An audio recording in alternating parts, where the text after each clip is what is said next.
Welcome to the Advancement Podcast. This is Taylor Schote with Tim Ware, the president of Advancement Coaching and Consulting. Today, we will be discussing practical insights for pastors and church leaders to advance your life, your work, and your ministry. Are you ready to advance? Welcome back to the fourth episode of Family Matters on the Advancement Podcast with Tim Ware, Chad, and Joe, and myself. We've enjoyed the last couple of episodes where we've talked about working through grief of painful seasons of our lives. Mine was a journey of infertility. Chad talking about struggling with his child's disease, and then Chad, very personal to him, his journey with needing a kidney transplant. We've talked about grieving that, what it looked like, felt like. We've talked about how do we as leaders believe for others for their miracle. And today we want to talk about celebrating in other people's victory when we're still fighting for ours. And so, Tim, I'm looking forward to the conversation today, listening to these guys and then sharing from my own personal experience. I'm looking forward to that much more than the last few minutes in the break, as I was ridiculed for my, what y'all have said is 1980s VHS video. Then you went to AOL. Then the internet actually messed up, and it just made it even worse. Sound like I'm. Yep. Now, when I come back in after getting things right, you are talking about the original car phones. Tim, what was it like? What was it like to crank your car in the morning? All right, I didn't crank my car, but I did grow up in the era of the rotary dial phone, so I remember those. And yeah, we didn't crank our cars. We cranked our phones. Okay. Oh my goodness. Yeah, I've really enjoyed this conversation, and I'm excited about it. So, hey, guys, as we get into it, in one of the breaks earlier today, we were talking about this idea of and reflecting during the break. Chad told a story that really will set up really sets this up for us. So why don't you go ahead and just tell us this story, Chad, and then we'll dive into the dialogue. And what story was that in particular? Which one was the story about the person, the miracle, God did this, and you're sitting there. Oh, yeah. So, I remember being in a service on a Wednesday night, probably within the first year and a half of Caitlin's diagnosis. And there we were, had an opportunity to stand up and share the testimony of what God was doing in their child. And the whole church in that moment was rejoicing because it was truly something that was supernatural. There, I don't remember what the illness was, but I remember probably being the only one in a room of around 150, 200 people that was clapping on the outside, but was not necessarily rejoicing on the inside. I can remember trying to fight back the tears of, asking God, why would you do it for their child and you wouldn't do it for my child? And even as I think about it, it's such a very real and very raw moment of just kind of questioning, God's sovereignty and why he does for some, but why it doesn't happen for someone else. I remember when that happened as soon as you told it during the break, because I remember us talking during the week after that, and you just going, I didn't want to be there. I wanted to, how dare you? There was just the raw emotions of that moment were very intense. Yeah. And I feel like I probably had to get up after that moment and speak and, trying to do that and try to bring any faith into that room. While there was plenty of faith in the room for me, it just really felt like the wind had been sucked out of my sails. I think that's a difficult piece sometimes, and it's not. No one in the body of Christ is intentionally trying to be insensitive, but when there's infertility and people and your friends are having babies, or there's illness in yourself or in your family, and other people are seeing God work, or if it's a financial thing, you've got a financial need and others are being blessed financially. When you're in the need for a miracle and you're in a place where you need God to move and do something in your life and it's happening in others, celebrating's hard. Tim, when we started seriously trying to get pregnant, and what I mean by that, Chad, is we started scheduling and looking at the calendar and working it out. Thank you for you're walking us through the process, right? Yes, thank you for walking us through that process. Yeah, Chad asked for some more detail on the process earlier, so I want to, as much as that's appropriate. From the time that we that I would tell you, because like I mentioned at the very beginning, Morgan would have had our first child 9 months after our wedding date.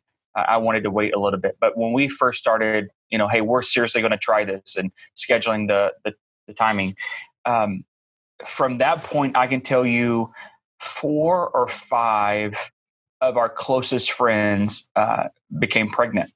And even a step further than that, both my best friend found out that he and his wife were having a baby, and then one of Morgan's best friends from college found out that she was pregnant as well. And I can't tell you the number of, being in ministry, you guys know the number of baby showers we were invited to or asked to provide gifts to, and every time, every birth announcement that we got in the mail, every baby shower, every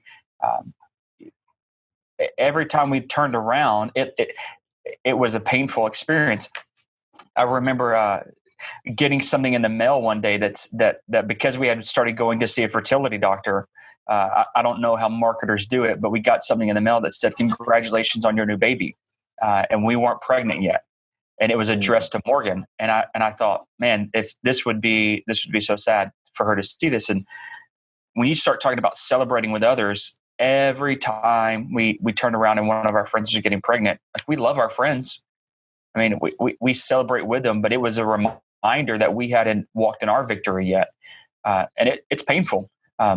It's painful. And I can't tell you that we did a lot of things right, because there were, if I'm being really honest, we questioned God and why would he allow them to get pregnant?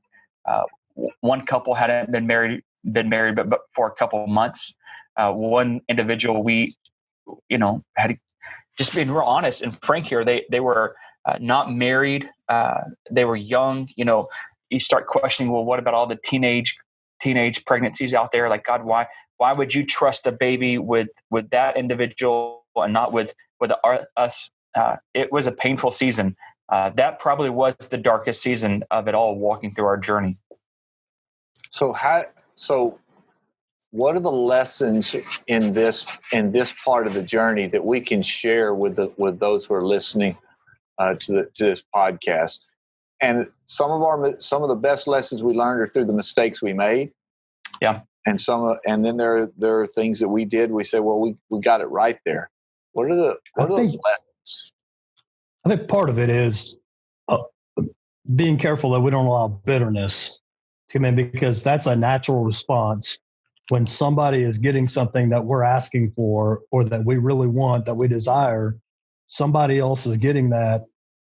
There is a tendency to allow bitterness. The psalmist said, I was jealous when I looked at how the wicked prospered. Now, I'm not calling people wicked. I'm just saying the psalmist said, I looked at how people prospered and I was jealous.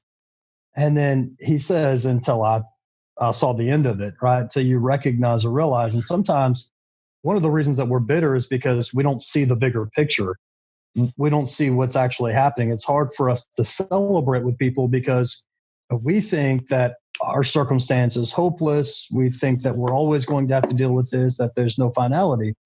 When in reality, God has everything in his hand. It's just in his time and not our time. I think for me personally, because I've had to rejoice with a lot of people who have faced things that were similar to mine and things that were not as big or bigger than mine, and had to rejoice with them and be happy for them, and at the same time be cautious, because I feel those feelings coming up inside of me of, well, why would God, why, if you're going to do that for them, certainly I'm as important to you as they are. Why wouldn't you do it for me? And have to be reminded that God knows where I'm at, that he still has everything within the palm of his hand and is in his control. So I hear two things from what you guys have said. First one is acknowledge the struggle. Yep. And then I really liked what you just said there, Joe, about guard your heart would be maybe the best way to say it, that you have to guard your heart in those moments, because bitterness and jealousy and anger, this is maybe, as I think about the other 3 episodes we've talked about, it sounds like this moment when there's people celebrating and you, especially if it's something similar, this may be one of the easiest doorways for the enemy to slip into. And I guess I hadn't thought about it that way till I just listened to what you guys have said, that we have to, and maybe I'm overstating that. No, there was a moment, Tim, where Morgan and I had to talk about, we went back to the 10 Commandments, and the commandment says, don't covet what your neighbor has. That's what it felt like. I think there were moments that bitterness and coveting what our neighbors and friends had was the reality that we were going to have to face and walk through and wrestle with. But I think one thing that helped us, this may be, I'll be honest, this may be, because this really was, I would say, probably the hardest part in the journey. One of the hardest, at least.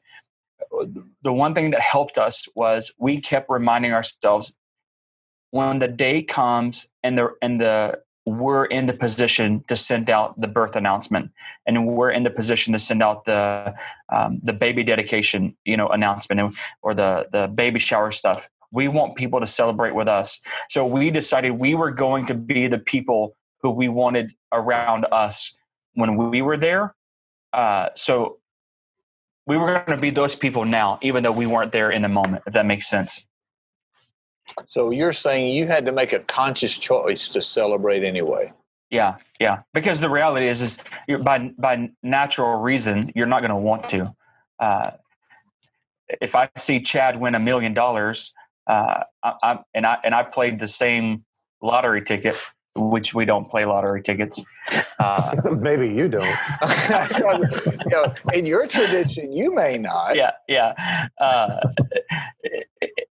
Let's be politically correct there. Anyway, if it would be hard to celebrate. I need that miracle, right? God, I need that miracle.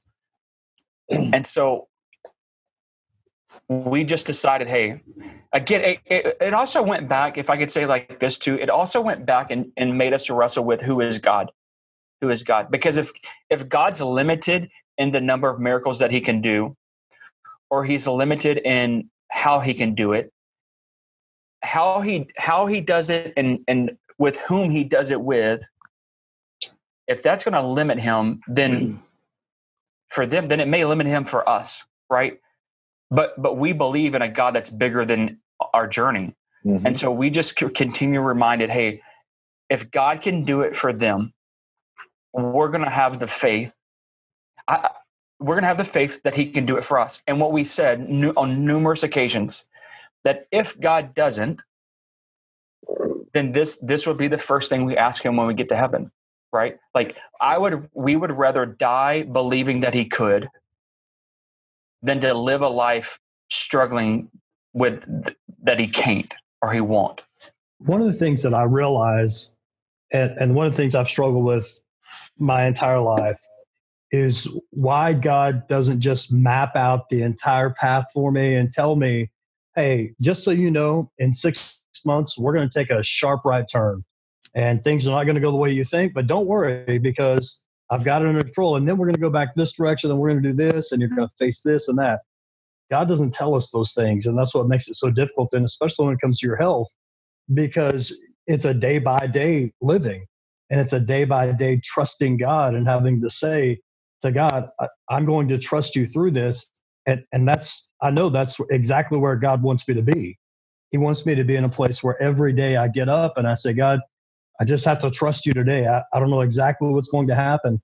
I remember for me, it was that moment in my life when I was feeling worse than normal. It was before I'd started dialysis. I'd planned a trip to Hawaii, and my nephrologist called me, and he said, "You can't go. You can't go to Hawaii. You got to cancel your trip or whatever because things aren't looking good right now for you." And I had all these things put into my spirit and put into my heart, and my faith, to be honest, was weak at the moment. And I sat down just feeling that, and I bought my son a Bible each, and I wrote a letter in case I died. I wrote this letter to my son, telling him how much I loved him, all those kinds of things. While at the time I'm feeling this, and my friends who we didn't get to go to Hawaii with, we had to cancel the trip. They're posting all these incredible things. The people I love and respect and want to be around so much, and yet I'm having to rejoice with them and love them while I'm feeling all these other things. And that was an overreaction on my part, probably just based on the way I was physically feeling. And but sometimes that can be the hardest part, is because we don't get to see the direction. We don't get to see the things that God is going to do. We just have to trust and know that He's able to do them and that He will do them. I'm reminded of the passage in Philippians chapter 4 where Paul says that you don't be anxious about anything, bring everything through prayer, supplication, make your requests known to God. And then verse 7 says that the peace of God that surpasses all understanding, guards our hearts and our minds. And I've heard that word guard explained two ways. And I think that this applies for us in ministry as we're going through something. The first guard, the first implication is that it's guarding, as in we're being protected from what's coming our way. That we are protected from the attack of the enemy. And the second idea is that we're also being guarded from leaving a place too soon. That it's recognizing that, sometimes we want to hit the eject button. We want to jump out of where we are, just whatever it takes to get me out of this circumstance, to get me out of this situation, this stress, whether it be the parent of a child with diabetes, infertility, dealing with, a terminal issue, as Joe, you've talked about with your kidneys, and saying, God, just get us out of here, and trusting that in His peace, He holds us right where we need to be. And that's been something over the last couple of years as I've, kind of understood and heard the idea of the two ideas behind, the two implications behind the word guard. That not only are we being protected from the onslaught of others, but we're also kind of being protected from ourselves, and trusting God in the process, that we don't leave a place too soon, or just because we begin to feel the pressure and things aren't the way that we want them to be. It's really good. That's really good. Sometimes we want to bail out. Absolutely. And I think in the midst of a diagnosis, we're or whatever the season is, that we just want to get through that. We just want to get over it. And in the case of something terminal, you don't you get over the initial shock, but it's something that you live every day, that it becomes a part of who you are. But one of the things I quoted earlier was 1 Thessalonians 5 in another podcast, said, and everything give thanks. And I'm reminded oftentimes that when I begin to, if you focus on one singular thing, it's like Peter stepping out of the boat, focusing on the winds and the waves instead of Jesus after he had already walked on water some. He gets distracted, begins to focus on the small things. And what happens is we focus on these things that seem big to us, when in reality, the Word tells us to give thanks for everything, because there's an incredible amount of things that God is doing that we sometimes just gloss over. We sometimes don't think about. We sometimes don't rejoice over because they don't seem as big to us as the thing that we're currently facing. And whatever that is that you're facing, it doesn't matter. People facing a multitude of things. And sometimes we have to be reminded once again, if we will return thanks, if we'll stop for a moment and give thanks and glory and honor to God, that will change our attitude, the way that we feel, because it changes the way that we see things. Once again, we make him our focus instead of these things. I think that's the critical piece of it. I'm reminded of, I struggle with some of that on the, I struggle with gratefulness. And, earlier in my ministry and in my life, I read a book, they made a movie out of it. The movie is not the same, but this book written, it's called The Ultimate Gift. And in that, he talks of, the story is this kid that's not grateful. And he talks about a golden list that every day he writes down when he starts his day 10 things that he's thankful for. And I've gone, and if you go through my devotional journal almost every day for the last few years, you'll see my golden list, because I struggled with being grateful. And to work on being grateful, which is I've had to do that. For church leaders, particularly, that can be difficult, because Monday morning I don't know how many of you guys do staff meetings on Monday mornings, but Monday morning staff meetings are tough because Sundays sometimes are tough. And one of the things that we had to change was the way that we viewed things. And in our staff meeting notes, instead of starting off with, okay, what are all the things that we did wrong? Let's list all the things that we did wrong, because we want to focus on those things to make them better. Now we have to start off with, okay, everybody's got to list 3 or 4 things that we did right. You have to list 3 or 4 things that God did yesterday that we can rejoice in, we can be grateful for, so that we begin with rejoicing rather than beginning with complaining about this or that being wrong. Nothing wrong with listing things that are wrong, and those things need to be fixed. But there's something to be said about beginning with rejoicing and giving thanks back to God for the things that he's done. I think the idea of choosing gratitude and making gratitude a choice. Sometimes we just have to choose to do, whether we like it or not. And I think that's what you got. Part of what I hear you guys saying is making these intentional choices. Yeah, Tim, as leaders, there's a demand on a leader to make tough decisions at times. Not because we feel like it's the right decision, but because sometimes we know it's the right decision. And that's where I think leadership and the personal journey of a leader is, all of our stories are unique. That we know that gratitude is the heart of God. We know that generosity is the heart of God. We know that celebration is in the heart of God. And so in those moments where we don't want to give it, where we don't want to celebrate, where we have to choose as a leader, especially as a godly biblical leader, hey, we're going to do this. It doesn't make it. I think this is the challenge for anyone listening, for me, for all of us, is that it doesn't. We want the right decision to be easy, but and then when it's not easy, we wrestle with it, and for some. And I've been there. I'm in the middle of something right now where it's like, man, I know the right decision, but it's not easy. My nature wants to go with what's easy. I know, man, to celebrate with people, whether or not I receive the miracle that I'm asking for, I still know that celebrating with them is right, because it's celebration is in these moments of what we're talking about, celebration, because we're talking about when someone else receives their miracle. When someone else receives from God what they're asking for, how could I not acknowledge the goodness of God in their life?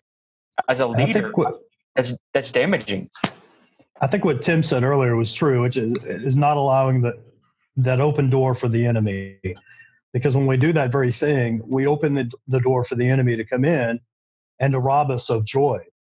And if you do that, it robs you of peace, robs you of the things that God wants to do in your life and in your ministry. And I think that's the thing that we have to guard against, as Chad said earlier. I think those are good pieces. I think as we're wrapping up, we're coming up on the end of our time with this series. And first of all, I want to say thank you to you guys. And this episode, the keys that I heard were really be honest with yourself about how hard it is. Recognize your vulnerability to bitterness and anger, and make conscious choices to celebrate. I really, Chad, I think that Philippians 4 piece, that idea that it's easier for us to bail out sometimes, to stay. That was really helpful, and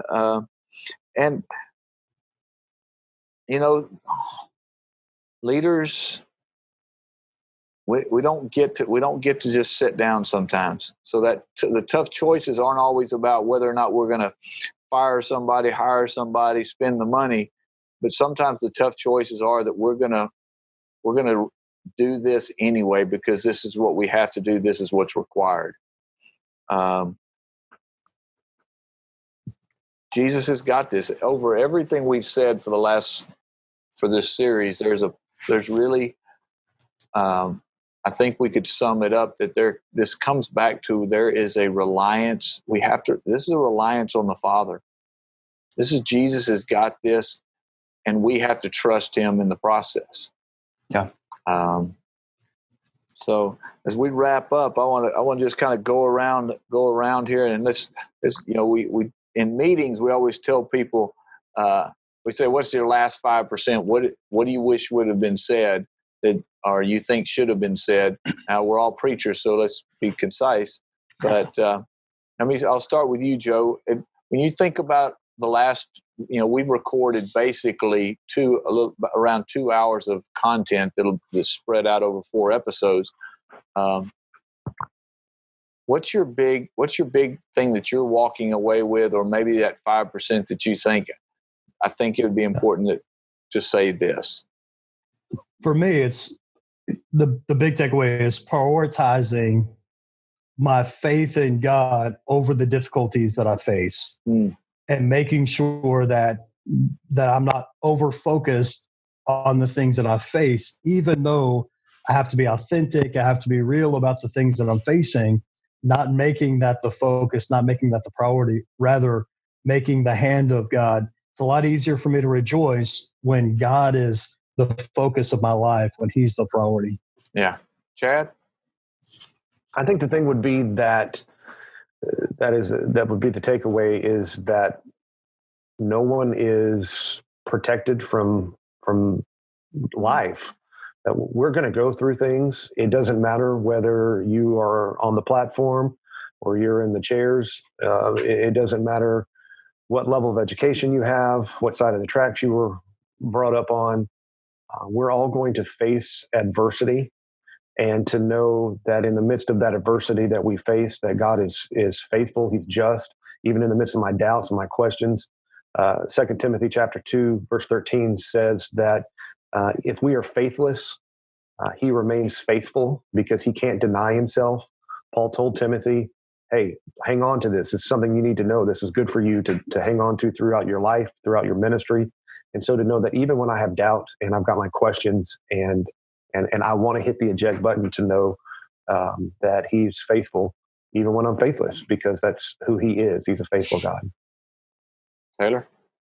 Yeah, I think what's highlighted to me today is just as a leader being self-aware of my my own perception of what I'm doing as a leader. Not that it's okay. It's okay to struggle. It's okay to be frustrated and angry, but having all of that in a self-aware state of knowing when I need to ask for grace, when I need to come off the stage, when I need to ask for help, when I need to go to the Lord, and when my family needs to know that, hey, there's grace. It's just all of it to me just been a good reminder of being self-aware as a leader. My takeaway from all of these conversations, and it also applies to the technical side, is that even when when it doesn't work, when things aren't going well, press on anyway. When you're back, when your original video and internet connections fail and you have to go subpar, Press on, people. But that's good. In reality, the truth is, when you're facing the struggles, press on to receive the prize. You've got mail. Yes, you've got mail. You're right. Hey, thank you guys so much for being on. This will be the last podcast for 2019. So that's pretty exciting. So the next time you guys log in, you download the podcast, we'll be trying something fresh. We'll be trying something. We're going to be trying a few new, fresh things, and we'll see you soon. Thank you, guys.